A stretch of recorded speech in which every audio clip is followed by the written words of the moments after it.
Hello everyone, আসসালামু আলাইকুম। Welcome back to my channel. আজকের এপিসোডে আমি আপনাদের সাথে শেয়ার করব চুলাই তৈরি ওভেনের মতো দেখতে 1 পাউন্ড একটা ভ্যানিলা স্পঞ্জ কেক। অনেকেই বলে থাকেন চুলায় কেক তৈরি করলে এটা স্পঞ্জি হয় না, শক্ত হয়ে যায়। আজকের রেসিপিতে কিন্তু সবগুলো সমাধান ডিটেলস আকারে শেয়ার করেছি, তাই ভিডিওটি স্কিপ না করে সম্পূর্ণ দেখতে থাকুন। এখানে আমি একটা শুকনা বাটি নিয়েছি। বাটিতে 2টা ডিম ভেঙে নিচ্ছি। ডিমের সাদা অংশ আর কুসুমটাকে আলাদা করে নিচ্ছি। আপনারা চাইলে একসাথে দিয়েও বিট করতে পারেন। আর অবশ্যই কিন্তু বাটিতে কোনো ধরনের তেল বা পানি থাকতে পারবে না। আর ডিম যদি ফ্রিজে থাকে 1 ঘন্টা আগে ফ্রিজ থেকে নামিয়ে রাখবেন। এবার দিয়ে দিচ্ছি 1/3 কাপ পরিমাণ রেগুলার চিনি, যেটা আমরা আস্ত দানা চিনি খাই। আপনারা চাইলে এটা একটু ব্লেন্ড করে গুঁড়া করেও দিতে পারেন। এবার একটা ইলেকট্রিক বিটারের সাহায্যে বিট করে নিচ্ছি মিডিয়াম স্পিডে। আমার চ্যানেলে কিন্তু অনেকগুলা কেকের রেসিপি আছে, আপনারা চাইলে আপনাদের পছন্দ অনুযায়ী যে কোনো কেকের রেসিপি দেখে নিতে পারেন। আর যারা আমার চ্যানেলটা এখনও সাবস্ক্রাইব করেন নাই, প্লিজ সাবস্ক্রাইব করে পাশে থাকা বেল আইকনটি ক্লিক করে দিবেন। এতে করে আমি কোনো রেসিপি আপলোড করলে আপনারা সাথে সাথে নোটিফিকেশন পেয়ে সবার আগে দেখতে পারেন। ডিমের সাদা অংশটাকে আমি 7 মিনিট মতো বিট করে নিয়েছি। এক বিটারের স্পিড কিন্তু এক রকম। আমি একটু সময় নিয়ে বিট করে নিয়েছি। আপনারা কিন্তু লো স্পিডে দিয়ে বিট করবেন, এতে করে কেকটা পারফেক্ট হবে আর চিনির দানাটা সম্পূর্ণ গলে যাবে। চিনির দানাটা কিন্তু সম্পূর্ণ গলে গেছে। যখন এরকম চোকা চোকা ভাব হবে, বিটারটা অফ করে দিতে হবে। এবার দিয়ে দিচ্ছি ডিমের কুসুম। আমি আপনাদেরকে যে স্টেপগুলো বলে দিচ্ছি আপনারা কিন্তু সম্পূর্ণ ফলো করবেন, তাহলে আপনাদের কেকও একদম পারফেক্ট হবে। এবার দিয়ে দিচ্ছি রান্নার তেল। আমি 2 টেবিল চামচ পরিমাণ দিয়ে দিলাম। 1/2 টেবিল চামচ পরিমাণ ভ্যানিলা এসেন্স দিয়ে দিচ্ছি। আপনারা চাইলে এখানে বাটার এসেন্সও দিতে পারেন। অনেকে কিন্তু ভ্যানিলা এসেন্সের ফ্লেভারটা সহ্য করতে পারেন না, তারা চাইলে বাটার এসেন্সও দিতে পারেন। এবার আমি 10 থেকে 15 সেকেন্ড পর্যন্ত বিট করে নিচ্ছি। এটা কিন্তু ওভার বিট করা যাবে না।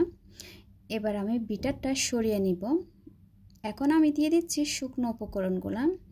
আমি চালনিতে 1/2 কাপ পরিমাণ ময়দা নিয়ে নিচ্ছি, এটা তীর ব্র্যান্ডের। 2 টেবিল চামচ পরিমাণ কর্নফ্লাওয়ার দিয়ে দিচ্ছি। 1/2 চা চামচ পরিমাণ বেকিং পাউডার দিয়ে দিলাম।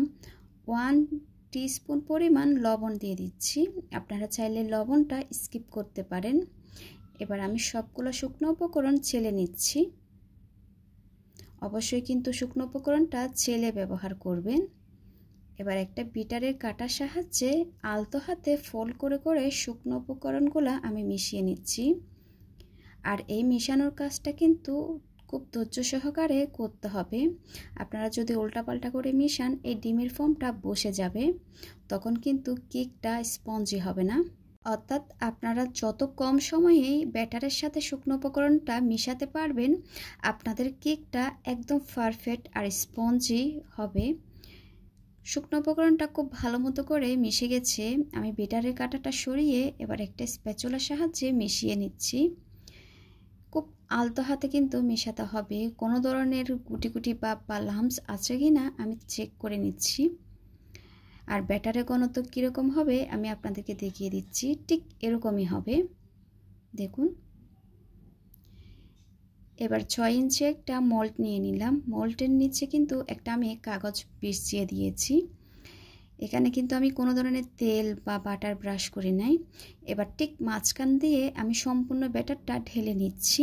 আজকের এই কেকটা আমি চুলায় তৈরি করব, তার জন্য 10 মিনিট আগে চুলায় আমি একটা পাতিল বসিয়ে নিয়েছি ঢাকনা দিয়ে। এবার একটা শাসলিকের কাঠি দিয়ে আমি খুব ভালো মতো করে এভাবে করে নিচ্ছি, যাতে করে কোনো ধরনের বাতাস না থাকে। এবার আমি মোল্ডটাকে একটু ট্যাপ করে চুলায় চলে যাব বেক করার জন্য। ঢাকনাটা তুলে নিয়েছি, আমি নিচে একটা স্ট্যান্ড দিয়েছি। এবার আমি মোল্ডটা বসিয়ে দিব।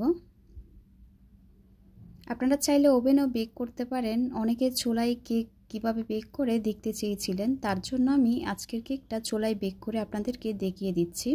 এবার ঢাকনাটা দিয়ে দিচ্ছি। কেকটা বেক করে নিব 40 থেকে 45 মিনিটের জন্য।